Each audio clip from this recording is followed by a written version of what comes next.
And it's very easy to do dawah, very easy. In India, I've got no problem with the Hindus. I tell them that if you read Mahabharata is one of the sacred scriptures of the Hindus. If you read Mahabharata, there are more verses of fighting in Mahabharata than in the Quran. Multiple times more verses of fighting in the Mahabharata than the Quran. But the Hindu tells me, no, but that fighting is truth against falsehood. So I said, same fighting is in the Quran, truth against falsehood. Oh, then we have no problem with the Quran. So easy. If you read Bhagavad Gita is the most widely read book among all the Hindu scriptures. It is a guidance given by Shri Krishna, who is considered as God by the Hindus, to Arjun in the battlefield. If you read Bhagavad Gita chapter number 1, verse number 45, 46, 47, Bhagavad Gita chapter number 1, verse number 45 says, Arjun, he keeps all his weapons on the ground in the battlefield. In the battlefield, he keeps his weapon on the ground and says, I would prefer dying unarmed rather than fight my cousins. If you know Mahabharata, it's a story about cousins fighting among themselves. The Pandavas, who are 5, and Kauravas, who are 100. They're fighting among themselves. So Arjun says, I would prefer dying unarmed in the battlefield than fight my cousins. A few verses later, Bhagavad Gita chapter number 2, verse number 2 and 3. Shri Krishna, Almighty God of the Hindus, he gives his advice.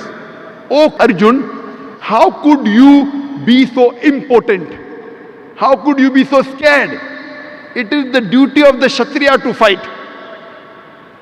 Who's saying that? Shri Krishna is telling Arjun that it is the duty of the Kshatriya to fight.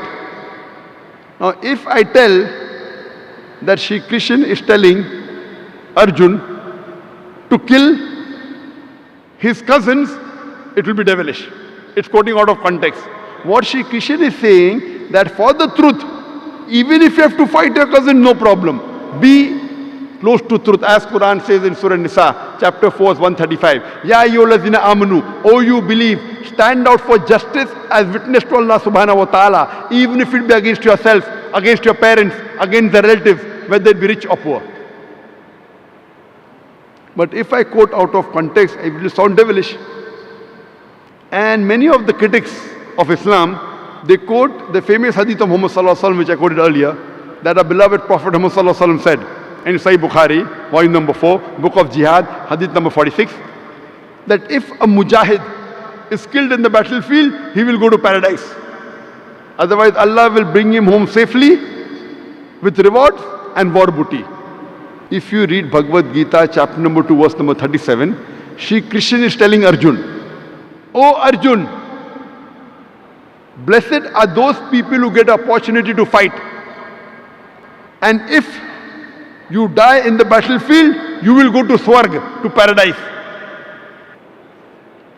Or if you come back safely, Allah will give you the booty of war.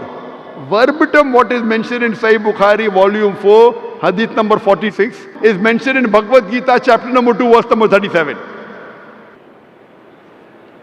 When critics like Arun Shuri take out mistake in the Quran, they have not read their own Hindu scriptures. So easy. I never have problem while speaking to the Hindus. Majority of the Hindus, when they hear my speech, they like, only there may be some politicians like creating fitna and discord. So the politicians may not like my speech because, Zakir is uniting the Hindus and Muslims together. So they create that fitna, for the vote bank. Otherwise, normally with the common Hindus, I've got no problem.